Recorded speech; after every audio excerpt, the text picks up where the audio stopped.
today's webinar. Reynard, can you just confirm that you can hear me? I can hear you, thanks.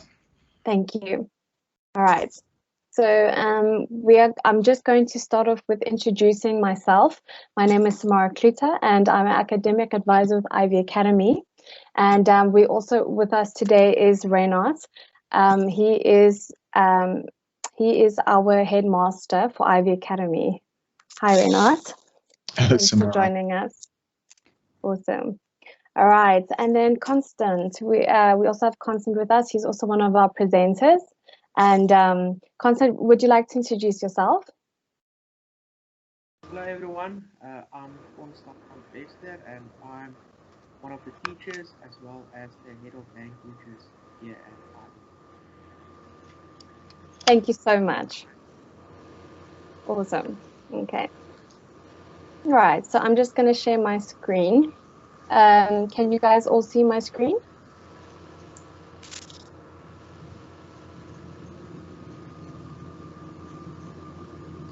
Yep, Yes. we can see it. Okay, thank you. Okay, can I just ask that everyone please mute their mics just so that we can take out all background noise. Thank you so much. All right, so we are recording this session.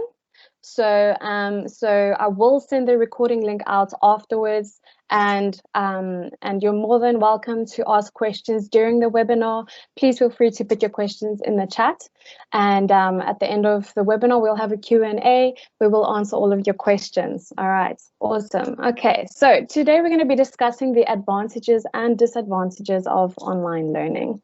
Okay. So we're first going to be discussing the advantages, the disadvantages, how Ivy Academy fills these gaps, and a bit more about Ivy and Q&A. All right, so let's first address what are the advantages of e-learning. It's a very new thing in the 21st century, but it has brought a lot of good, but there are some disadvantages, but let's see. So first up, what we thought was a big advantage was that online learning helps students to retain up to 5 times more knowledge for every hour they spend learning at school. So this means that they actually remember more of the content that they do, that they would if they were to go to a contact school. So why is this? This is because they have less distractions than they would in a classroom setup. So they're able to focus more at the task at hand and leave the social aspect for after the tasks and after school hours. Okay, and e-learning normally provides students with more frequent quizzes and assessments, and this in itself helps to increase retention levels. We normally like to refer to it as a gamification type of learning method.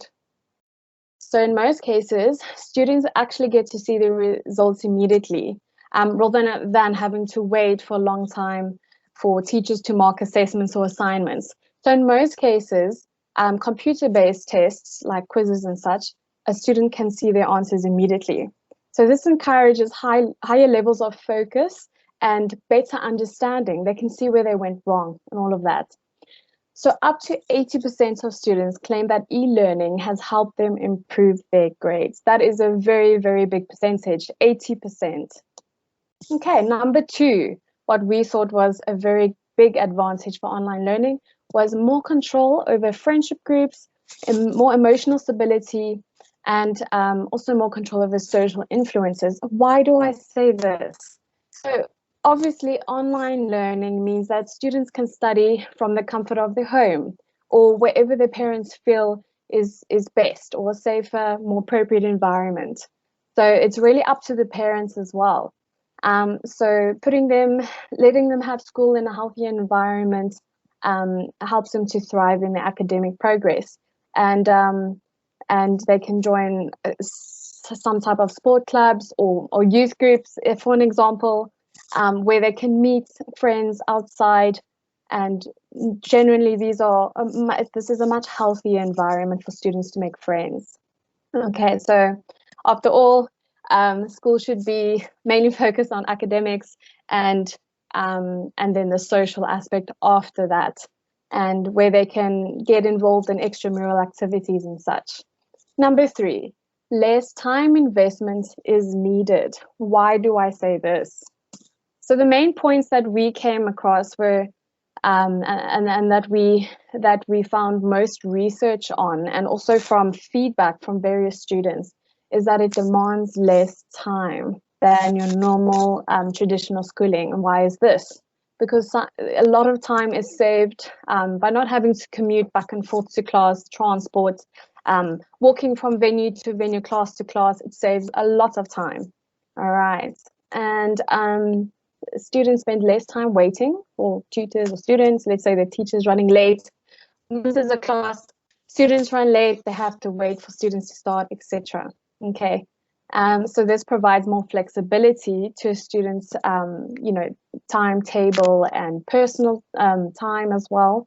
And they will have the opportunity to pursue other ventures, such as maybe run their own business on the side, or maybe if they're into sports, they could start launching a sport career. Number 4, which is a big thing, very relevant to us right now, especially our schooling system, is that a global crisis has very limited impact on the academic progress of e-learners. Just some stats for you.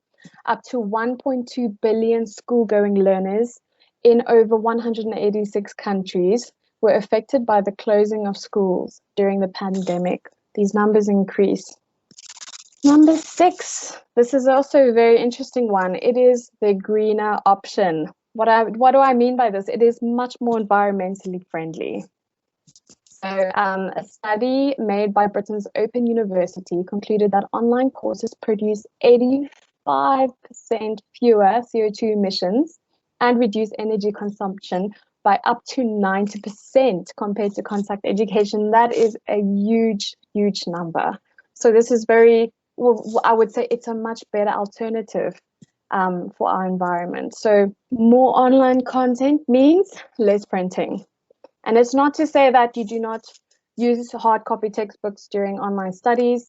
You just use fewer because there's a lot more online content available nowadays. Number 7, also a very important thing.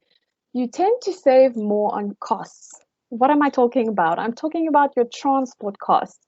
Like I said, that's better for your time, or better time management. You save costs on buying all the textbooks that you need because you have more online content available, and other smaller costs like uniforms and all of that.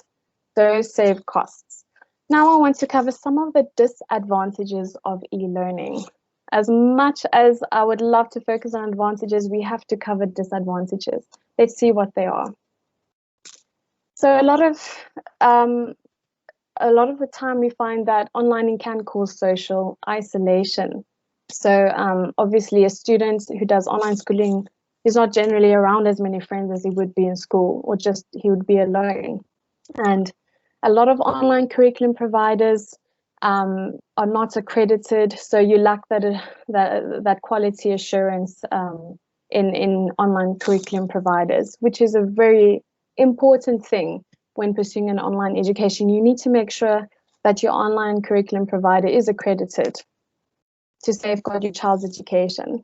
Okay, so also a big worry about parents is that if they only complete computer-based tests, this might be detrimental to a learner's writing skills. So maybe their focus would just be computer-based and they forget about writing.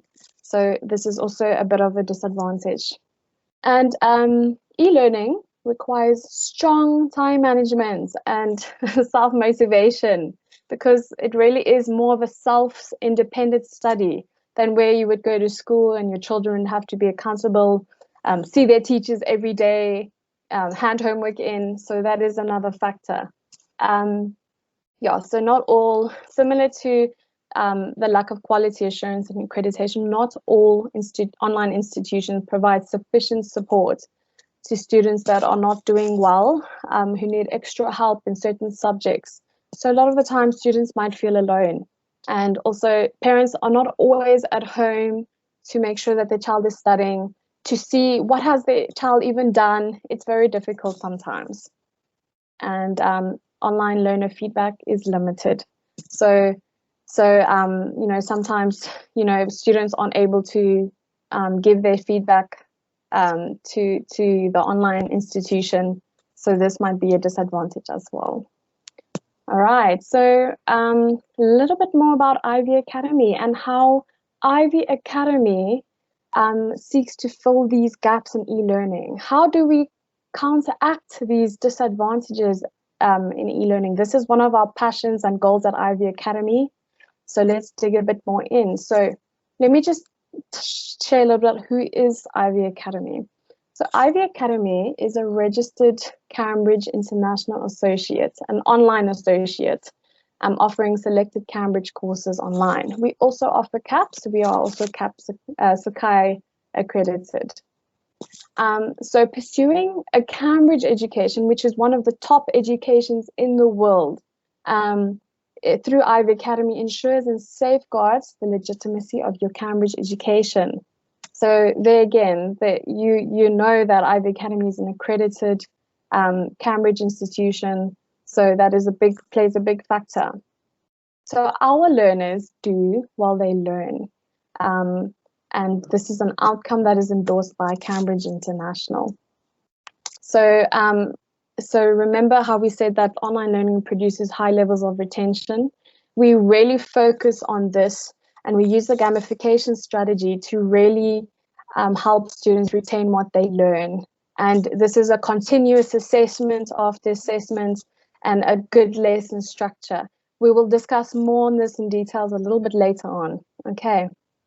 All right. So how Ivy tackles these disadvantages. So the first disadvantage of online learning, as we discussed, was the social isolation. So with Ivy Academy, we actually incorporate live interactive classes. All of our teachers are qualified and experienced. Apart from that, we encourage students to interact with other students on the Teams chat. They can get together and discuss and all of that.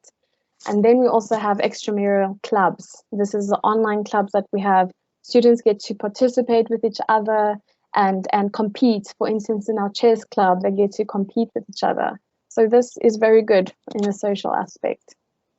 As we've mentioned already, you need to ensure that you have that the accreditation is valid and all of that, which Ivy Academy definitely does.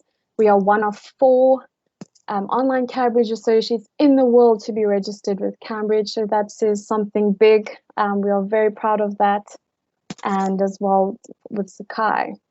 And with regards to only computer-based tests, so we also require students to do certain written assessments and formal tests and mock examinations. This really prepares a student for those tough Cambridge exams at the end of the course.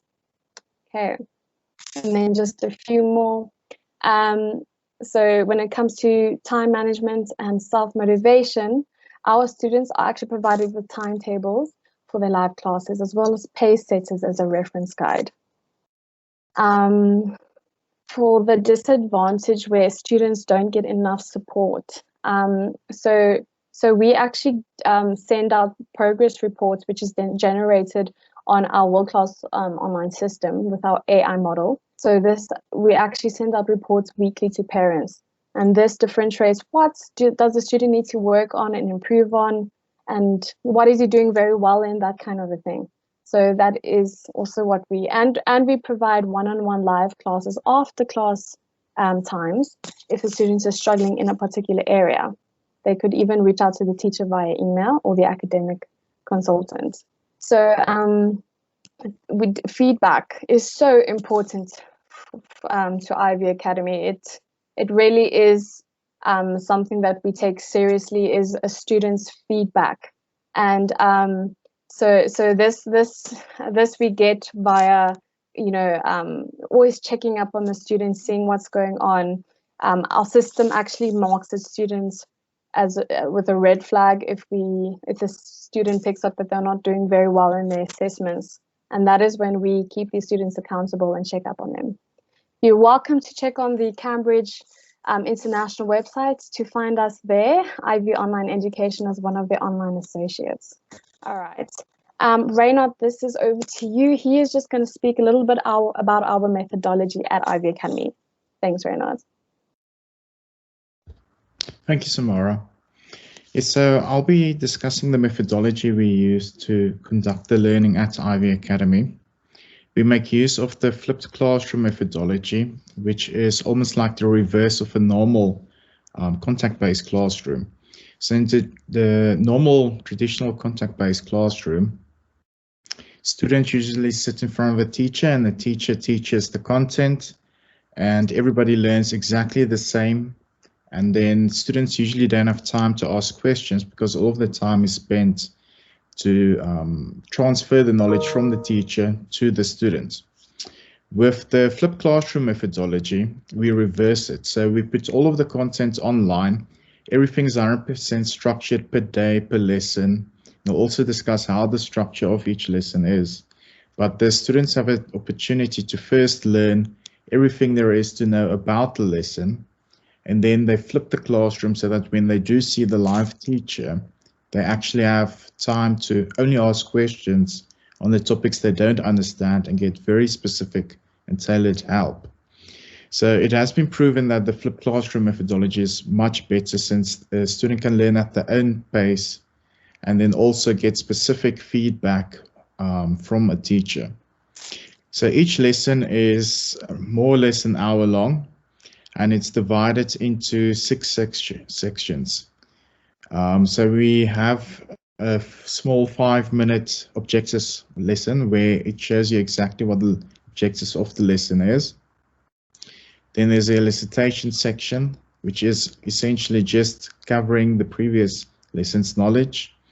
Then there is the 50-minute section, presentation video, which is usually just the traditional knowledge transfer of the actual lesson. So you would then, it's almost like the teacher now standing in front of the classroom, and they would then teach whatever the specific topic of the lesson is.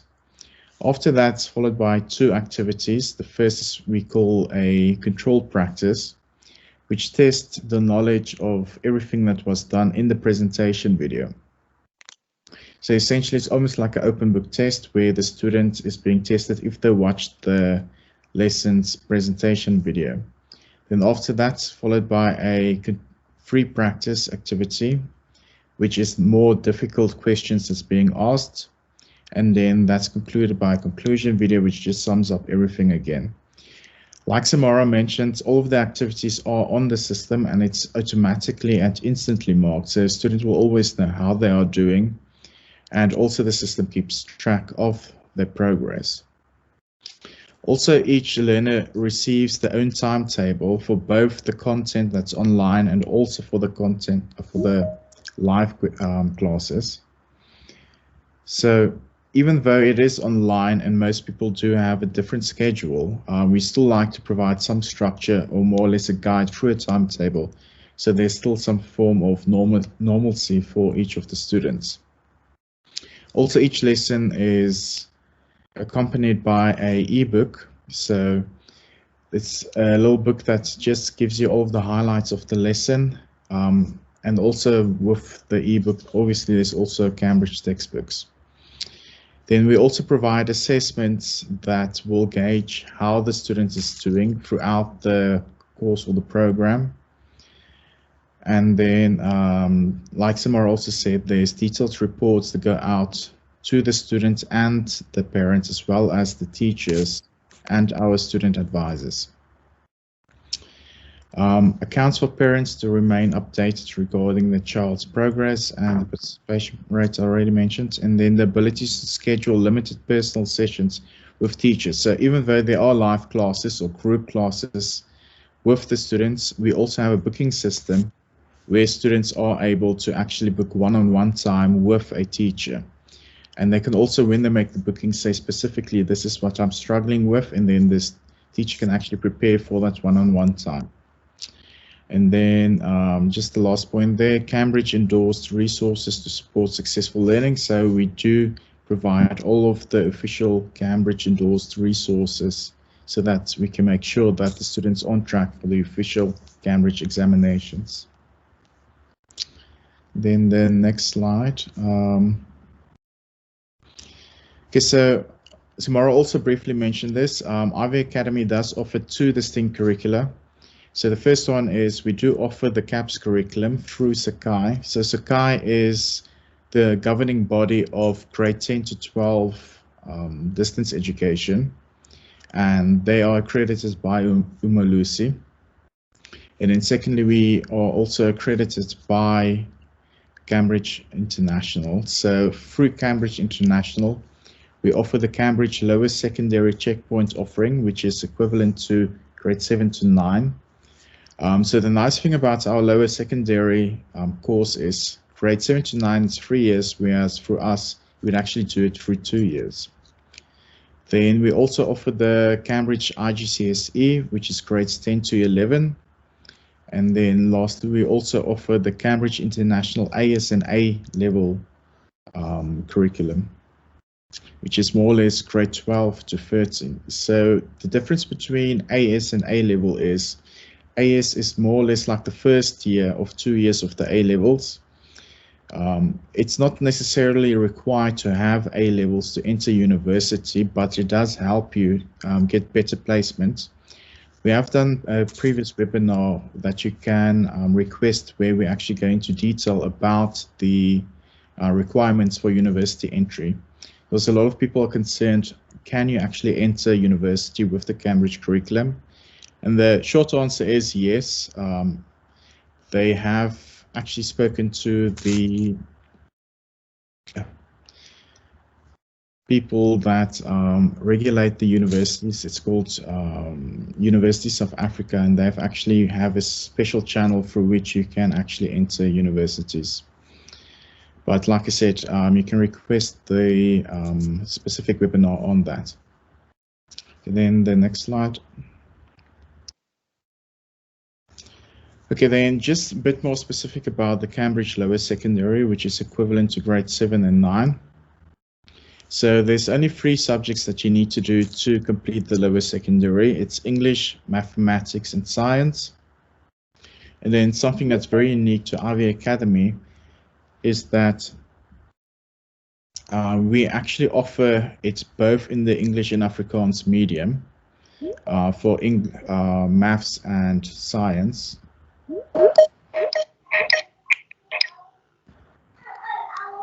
So you have a choice of completing the lower secondary both in English, or if you Afrikaans, you complete it in Afrikaans medium.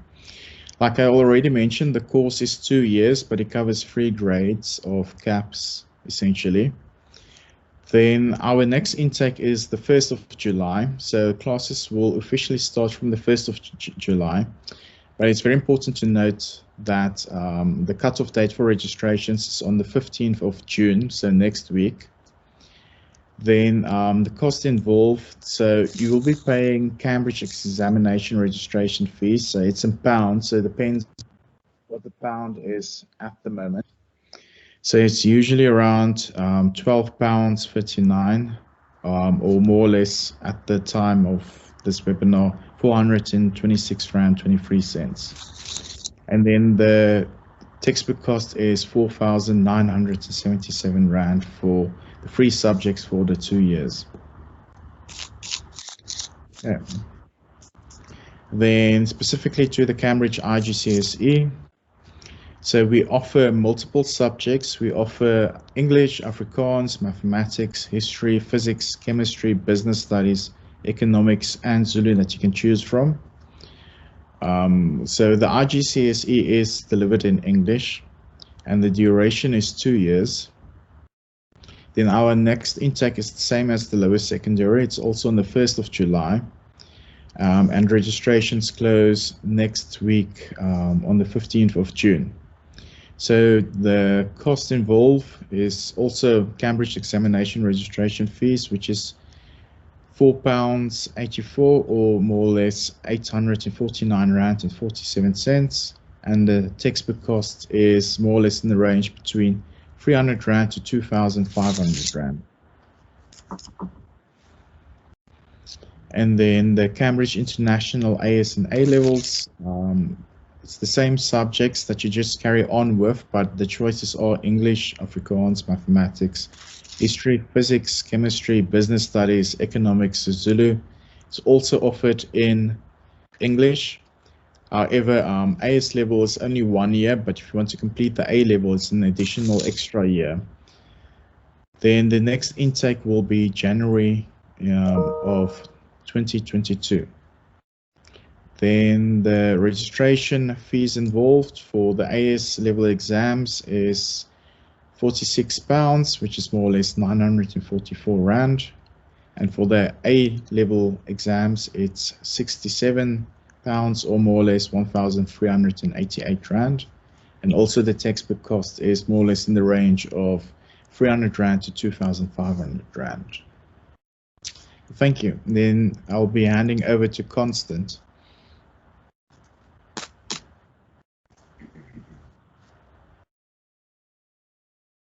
Hello everyone. Okay, so I'm just going to talk a bit about the monitoring of the learner progress and the reports on student activity that we receive on the platform, we as teachers, and how we handle that. So first off, the monitoring of our learner progress. So Ivy Academy's world-class online platform was developed using cutting-edge technology and artificial intelligence, which is known as the AI model.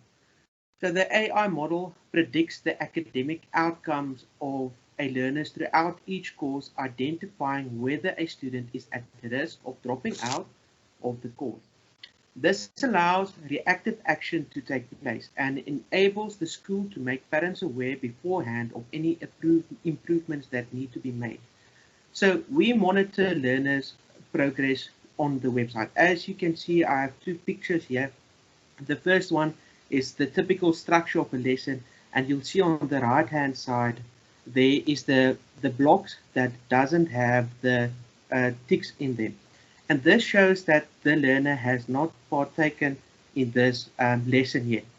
And then as soon as the learner goes to the lesson and partakes to the lesson, then there will become the green mark will show there, and this gives us as teachers the ability to see how the student is progressing through the lessons and see which part of the lesson they do partake in it and in which one they do not. And this gives us the ability to see, okay, but this student is struggling or this student isn't partaking in a lesson. So now we as teachers can reach out to that student or to the parents and tell them, okay, but we see that here's a problem area which needs attention. So this is just one of the ways, and if we can go to the next slide, here we can monitor how a learner does in the controlled and free practices of the lesson. So we can quickly pick up if a learner is struggling with a subject or a certain concept throughout this monitoring. As Reinhard discussed, that there is the controlled practice that comes from the presentation, and then there's the freer practice that's more difficult questions. And this is a typical marking system that we will see through the controlled and free practice. So as you can see in the picture, we can see when the student has finished the controlled or free practice. We can see how much time it took them to complete them. And then we can see the grade out of, for example, in this case, 10. We can see with which question they struggled and which ones they got right. And this is also one of the many tools that we as teachers can use to see, but there's certain concept students are struggling with, and then we in our classes can focus more on this subject or on this topic to help them improve their marks and their understanding of this concept. So if we can go to the next slide, please. This is our reports that we received. Samara and Reinhard did talk about the reports that's being sent out to the parents, and this is the one that we as teachers receive to see, but how is a student their interactions with a lesson throughout the week. So if you can see John Doe here, he missed a few lessons in May. For example, the first week, the 18th, 19th, 20th, and 21st of May, he missed 2 lessons, and then the next week he missed 3 lessons. So now we can quickly and easily pick up, but here's something going on with Mr. John Doe. And we can reach out to the parents and we can reach out to Mr. John Doe and tell him, we picked up that there's something going on here. So how can we help you to improve your participation in the lessons and through that improve your grade and your outcomes. So this is our main tools that we use to monitor our students, monitor their progress through the course, and then through this we are able to give our feedback to the student. And if they do not reach out to us and tell us, but sir or ma'am, we're struggling with a certain topic, we can see through this, okay, but the students are struggling, and we can then reach out to them to give them and tell them, okay, but we as teachers see there's a topic that needs a bit more attention, and then we can go from there. Thank you, Samara. Thank you so much, Constant. That was very informative. Thank you, Reynat, as well. So I'm just going to quickly tackle, the social isolation aspect. As mentioned before, Ivy Academy actually offers extracurricular programs. We call them our clubs. I'm just going to briefly go through what kind of clubs these are. And so we actually have a digital music club production offered by Soul Candy. For the media area, we have a radio and a journalism club. So that's quite exciting. In the sports area, for now, we have a chess club, which is quite exciting because students actually get to take part in a competition and compete against each other. So it's very fun. And then we have a type of a skills of the future club. This also, so this is more focused on study skills as well. And we also have a type of a graphics design club. And so for each of these clubs, students actually also get once a week, they get a live 1 hour class interactive session with their how should I say, club lecturer, and they get to take part in various activities or projects. And like I said, it's very skill based, which is great. It can be used in a career one day if that's what they're into. So yeah, it's awesome. And we also actually partner with tuition centers. So we provide them with the opportunity to become a fully fledged online, tuition center, and we that can offer students a second tier curriculum. Excuse me. So the system, the platform's already completely developed, and So all they have to do is partner with us, and we provide full support to schools, and we try to customize it according to a school's culture, ethos, and requirements. So yeah, we can provide a tuition center school with an off-the-shelf product and get them up and running very, very quickly, as all of the admin is already taken care of. Like I said, everything is in place. So yeah. And then also a few more, like I mentioned, a customized learning management service. The other thing is it includes, live online classes. So this really takes a lot of pressure off your shoulders as a tuition center owner, and having to look for qualified tutors or to teach your students. So we give you all of that support with our teachers as well. On the platform, you'll get the videos, ebooks, diagnostics, various reportings, just like Constance and Reynat mentioned earlier. So yeah, and they also will have access to their timetables and pace setters, etc. Okay, so you please reach out to us if you would like to discuss your options more, if you'd like to understand how the Cambridge curriculum works. It really is a type of academic passport to the world, in the sense that it really opens a lot of doors for students who want to study abroad. And yeah, but if you have questions around that, or even the CAPS curriculum, please reach out to us. You can visit our website or send us an email. We'll be happy to give you a call and or a consultation session. And now, I don't know if anyone has any questions. Reynat, do you see any questions from your side? None in the chat. Awesome. So I hope that we've answered many of your questions. If not, I will be sending out an email soon with the recording link if you missed any of the webinar. So you can, get the link and just reply to that email if you have any more questions. Sorry, my name is Charlene.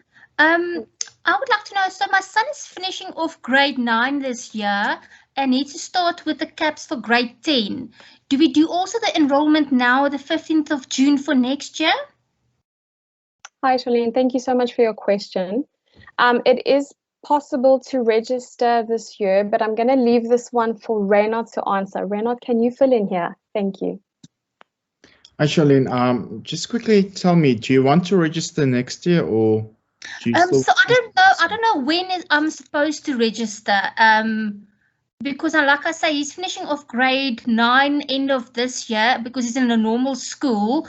But I would like to pursue the online schooling thing from next year. So does he start the middle of next year or the beginning of next year?